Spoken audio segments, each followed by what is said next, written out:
Hello and welcome to Channels Book Club. My name is Olakunle Kasumo and it's great to be on the show where we discuss all things books. We've got an exciting episode for you today. The book on your screen, titled Africa on the Precipice, the blueprint to steer the continent and diaspora to redemption, written by Nnamdi Chiekwu. Wow, this book will blow your mind. What is the challenge of Africa? That's a question many people have asked over many years. What is wrong with Africa? Africa is a blessed continent with lots of potential, but when it comes to politics, it has been rough. The leadership challenge has been a massive one for the continent of Africa, and the continent is certainly not actualizing its immense potential. So the question of the problem of Africa has been on the lips of many people for so many, many years. We're still wondering, what is the problem? What is the challenge with Africa? Nnamdi attempts to answer this question in this intriguing book of his, where he tackles very fundamental things, and then he raises a serious warning. We've got to do something about Africa before it is too late, says Nnamdi. Well, he joined us on Channels Book Club to explore his book and discuss things related. Enjoy this. Nnamdi Chiekwu is an entrepreneur and founder of the Nnamdi Group Africa. Chiekwu is an alumni of Reinhardt University, Waleska, Georgia, and Emory University's Goizueta Business School, Atlanta, Georgia. Before founding the Nnamdi Group, Chiekwu worked in corporate strategy and consulted for financial restructuring firms in the US. He is a frequent contributor to discussion panels and publications on African politics, economics, global geopolitics, and commerce. Chiekwu joins Channels Book Club to discuss his book, Africa on the Precipice, the blueprint to steer the continent and diaspora to redemption.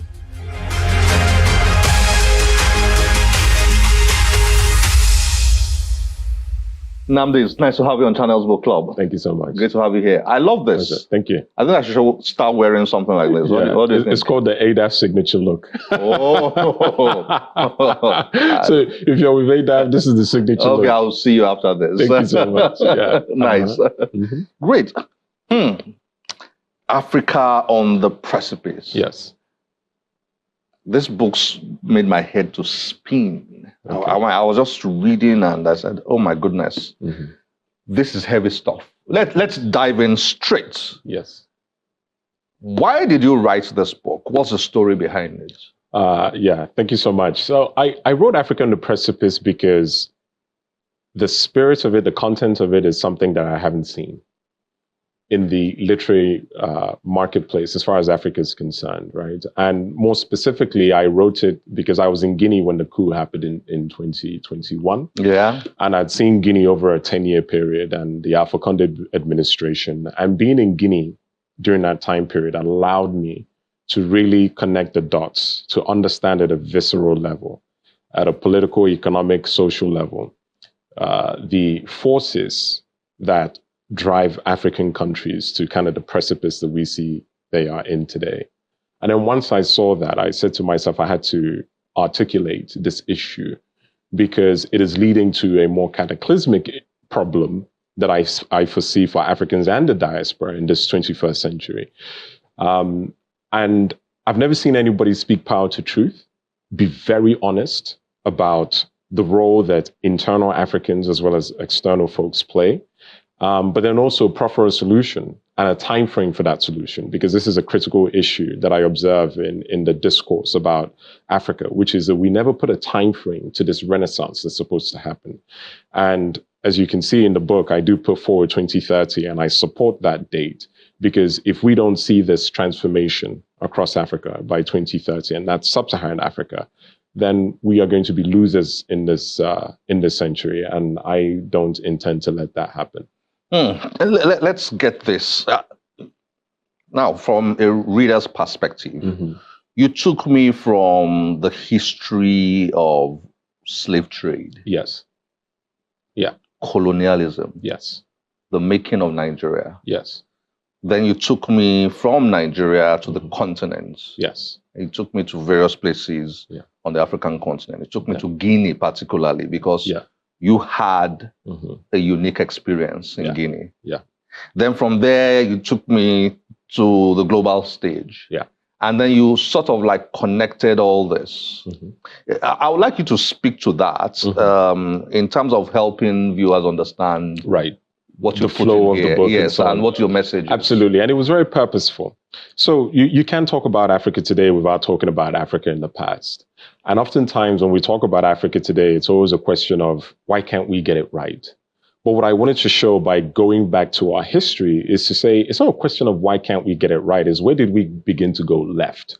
Because for a significant, before the 15th century, my interpretation of African history, we were actually producing thriving kingdoms and empires that were not only relevant in the African context, but globally as well. We had the Aksum Empire, the Malian Empire, Songhai. Great empires. Yeah, you name it. We were producing it. And the question is, well, what began to happen? And so what you see with African history is when we came into contact with new systems, specifically economic systems like capitalism and different people and globalization, etc., our evolution went from being kind of self-determined and determined by ecological factors to being determined to how we responded to these systems. And unfortunately for us, we haven't been adept at responding to these situations, right? And so I explained it in the context of slavery, how slavery went from a global enterprise where all kinds of people were slaves to becoming almost exclusively an African enterprise in the sale of black bodies, right? And then we went from slavery, went to colonization, how within 10 years the entire continent was colonized, then neo-colonization. And so what you begin to see is that to the extent that we've taken or we've had missteps is because we haven't been paying attention to these significant geopolitical shifts. And when you don't pay attention to these geopolitical shifts, you tend to be victims to them. And so this is the message overall in the book, which is to say, hey, we've had 500 years of not being strategic, not thinking long-term, not paying attention to these dislocations in geopolitical affairs. If we're going to be successful in this century or even survive in this century, we're going to have to rectify that. And then the rest of the book goes on to show how we keep making these same mistakes. You know, in chapter 2, I talk about the Africa Rising mirage, right? And I talk about how this Faustian bargain that has been there between the African elites, business and political elites, and foreign actors, how it continues till today. Till now, and it's so important to be aware of that and see how that continues, right? And then I talked about Guinea because it was important, given the coups that are happening in West Africa today. I wanted to give some coloration to it, to talk about the complexities of how these coups come about, what triggers them. And as you found in the book, various things trigger them, right? Various. Right. And then once I talked about the history, how we keep repeating the same mistakes, I now went into, well, why? Giving the socioeconomic reasons why, but being intellectually vigorous about it, not relying on fake or lazy tropes in terms of why we keep seeing these things, but really get to the nitty-gritty of the microeconomic reasons, the macroeconomic reasons, the social reasons, even the psychological reasons, and then bring them all together to paint that picture. And then finally, I now discuss in chapter 5, what is our relationship with the world today? You know, who can we partner with and so on. And as you can see in the book, I don't believe that we have viable partners. You don't believe we have friends? Absolutely. Absolutely. Because ultimately, what this book is about is it's really a clear statement that we are in a battle of civilizations, regardless of what anybody tells you. Absolutely. Battle of civilizations. Absolutely. And it is a battle that you argue we are losing fast. Absolutely. And we need to do something very quickly. Yeah. Okay. No, apart from the data, and you did well sharing data, statistics, facts, you know, and all that, I could also feel your emotions in this book. Yeah. I saw a young Nnamdi who found himself in the West, in the Western world, you know, and received education there, lived there, but at some point in time became more aware of his roots and how things are bad, you know, on the continent. and how there is a global war of civilizations and how that war is being lost, by Nigeria, other African countries, Africa as a whole. Yeah. I would like you to speak to that. How much do we realize what we're into? Because I get a sense you feel we don't even get, it's as if we don't get what we're into. We don't. And it's dispiriting. We don't in terms of our leadership, the actions of our leadership. We don't in terms of our governments. And so my point is that in this century, there's a confluence of events that are happening that are if we've been losers in the battle of civilizations over the last 500 years, the consequences of losing. We being Black Africa, right? Absolutely. And the diaspora as well, because I do talk a lot about the diaspora, who are an important part of this renaissance that is going to happen. And so my message to the global Black community is that the consequences of being losers, because we have to appreciate and be honest of the fact that we are a global underclass. Anywhere you go in the world, to be Black or to be African. Ouch. Yeah, no, this is the truth. Yeah. No, this is my lived experience. It's true. Yeah. I mean, we've got to face it. From a socioeconomic standpoint, you go to the Americas today, you go to Europe, you go to Asia, how much are we valued? And also how much political, economic, or even territorial control do we have? And you will see that we don't have too much of it, and therefore we are considered a global underclass. That is the reality, right? And so the consequences of being losers in this century are not only going to be problematic, but they're going to be catastrophic for us, even fatal. And the reason why I say this is that we have three main issues, which is climate change, automation, and then also the economic revolutions. We're behind in the agrarian revolution, digitized revolution, industrial revolution. Now you have the energy transition. And if we fall behind in that too, the gap between us and the rest of the world is going to be insurmountable. So what's the import of this? So how do we see the manifestation of us losing? In Africa today, we're seeing slavery in broad daylight in places like Libya and Sudan, where Black Africans still going on. Absolutely are being sold in an increasing amount. And then with these other kind of dislocations that I mentioned, by the end of this century, we'll be lucky if we're still alive. And if what's happening in Gaza today is not representative of that potential future, then I'm not sure what is. So the wake-up call to Africans is this. This whole concept of the revolution, the renaissance that we've needed, must happen now. It must happen by 2030 in order for us to position ourselves to be competitive, to survive, and then also to be dominant in this next century, if you understand. Yeah. Because it is my theory, or not even a theory, it is my belief, or we say in French, fait accompli, that there is a new era in front of us, which is the Afro-hegemonist era. And effectively, what the Afro-hegemonist era says is that we as Africans must go back to our authentic social, economic, and political models, because we had a lot of answers that were working for us and that can also be relevant for this world. The era of Western leadership, and to a degree, Eastern leadership, must come to an end. They have shown a lack of judgment. Western leadership, and I say this in the book, has been every bit as poor in this last century as African leadership is supposedly. The only difference is they've been able to build better roads than us, and therefore they have smoothed over the cracks of their wayward and philandering decision-making and leadership in terms of global affairs, right? And so we as Africans, not only to preserve ourselves, to remain relevant in this century, but to preserve this planet, must take control. We must get to a point of dominance. It's no longer a choice, but a responsibility that we have. Yeah. Let's talk about the solutions you propose in this book. I think, I mean, chapter 6, definitely outstanding. Nothing to fear but fear itself. Lessons from the geopolitical battlefield. Yes. But I think your solutions begin to come from chapter 5, much more than earlier chapters. Because in chapter 5, I read chapter 5 thinking that you are trying to say to us that where you start from is to realize there's a global war of civilization. Yeah. There's a war going on. And in that war, Africa has been oppressed, trampled upon, beaten, by the slave masters, around the world and all that. I think that is the beginning in solving the problem. Absolutely. To have that mentality. And then the more practical things follow. Yes. Which is what you did from, I think, chapter 6, more specifically, much more than earlier chapters. So I'd like you to talk. If we are in this kind of global warfare, war of civilization, that the humanity is engaged in since beginning of time. The question is now, how do we become winners in it? Which is my focus, because as far as I'm concerned, this is the last generation of Africans who will lose.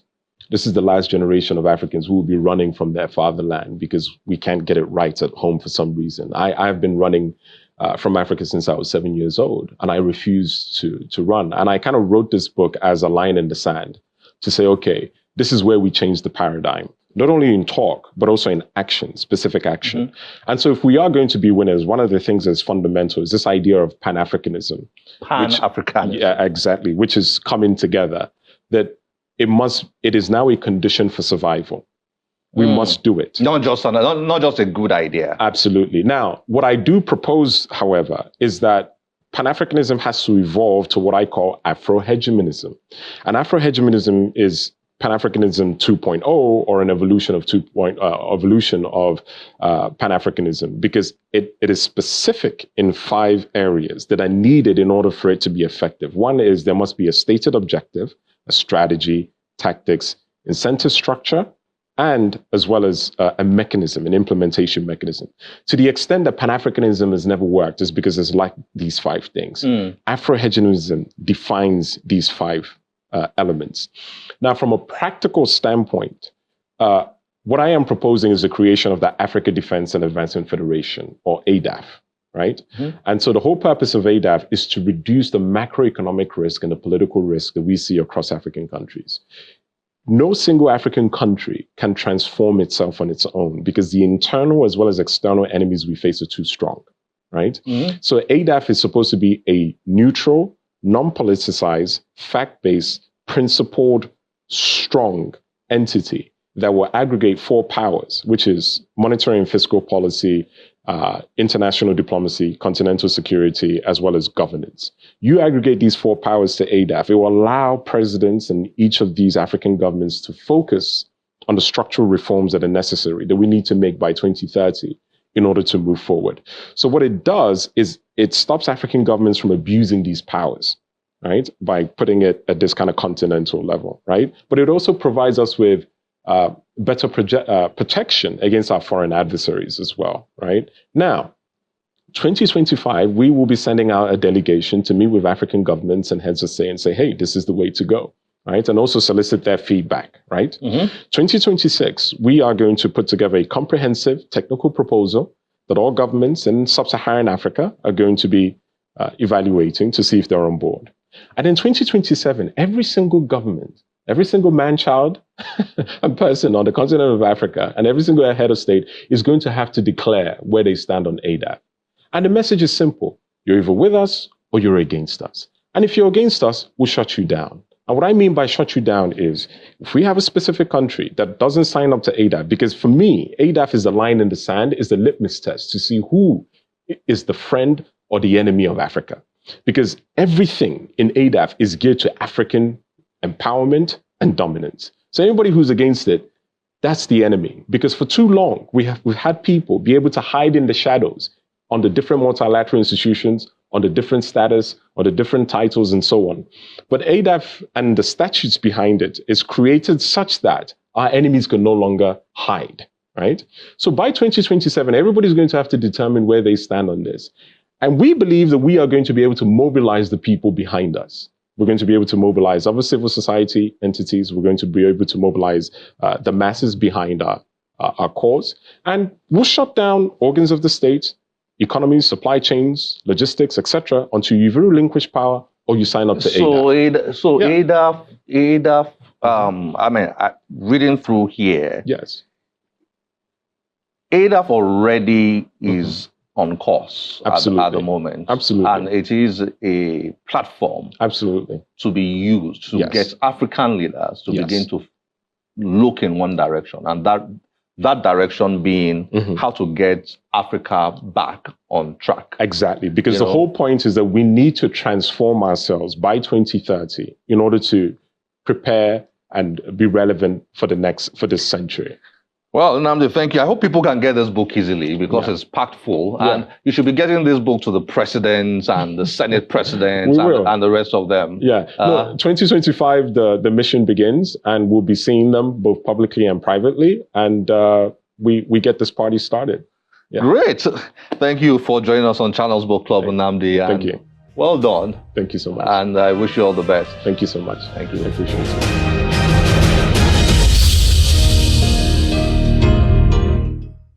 So much to chew on there, so much. Nnamdi is so passionate and visionary, and we need to start listening.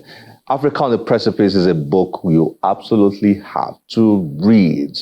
Well, before we call it wraps on the show, here is a report. There's a new book out in town.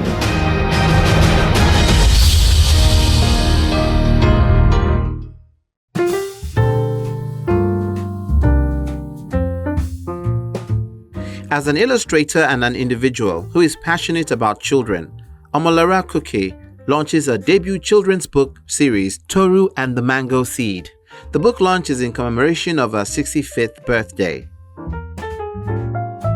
Toru and the Mango Seed, which is the first in the series, is a tale of three siblings, Toru, Prinye, and Tonye, who learned about God through the bonds of family and the appreciation of nature. In her review of the book, the former Lagos State Commissioner for Education, Folashade Adefishayo, speaks on the lessons from the book. A little story about a little girl who planted a mango seed and it sprouted. And from that, we have learned so many lessons. And that, I think, is part of the beauty of this book. I can imagine myself sitting down with my grandchildren, telling them this story, reading this story to them, and at the end of it all, also painting, and I'll say, okay, you two go and paint, go and draw, go and write your own book. And this will, of course, trigger their own imagination and their desire to learn and to grow. And so from this simple book, so much taken out of it, isn't it? Omolara, who had written the book over 3 decades ago, reveals that she felt more the need to publish the book now that she is a grandma. The inspiration for this book, as you have probably heard, came from my family. And the story is something that actually happened. Our eldest daughter, Minjiba, she planted this mango seed and forgot about it. And I went to hang out some washing and saw this sprout. And so we all rushed around and said, what is this? What is this? And I did say to her, oh, God made this seed grow. And that's where I got the inspiration to write this book, which I wrote over 30-something years ago. I left it for a good many years, and I was to write different books. But since having grandchildren, I really felt that it was a good thing that my first book should be a children's book. And here we have the books. Whoa! Lara. As a book which will nurture the seeds of imagination and make a charming addition to any child's bookshelf, guests present at the occasion state how the book will positively influence the Nigerian educational system. When Lara sees something, she tells a story about it. So I'm not surprised that she wrote this book. She had done children's toys in the past, so she has a passion for children. Yeah, I think it's important to reintroduce Nigerian children to sort of agricultural principles and planting seeds. The whole idea of and connecting with nature, I think, is wonderful for them. I'm really excited about introducing principles of sustainable development into child education. So this is just lovely, planting a mango seed and then forgetting about it and then watching the miracle of nature as it grows. One of the things when we were growing up, we had a lot of books to read and they're no longer books. But this book, it's well colored, beautiful colors, and the children will like it. And as the husband said, they don't even read books again to children. And I think we should begin to develop the habit of reading books to our children. The author, illustrator, wife, mother, grandma, and sister encourages parents to make out time to read to their children, irrespective of their busy schedule. it's not about the length of time, it's about engaging with the children on a deep level and one-on-one. And one of the things I'm hoping this book will do, because it's targeted at young children, is that parents will read the book to their children, will read the book with their children. They'll go through the illustrations. There's ample opportunity to point out teaching things in the book. Toru and the Mango Seed is a book that celebrates the magic of everyday adventure and enjoyable for children within the ages of 2 to 5.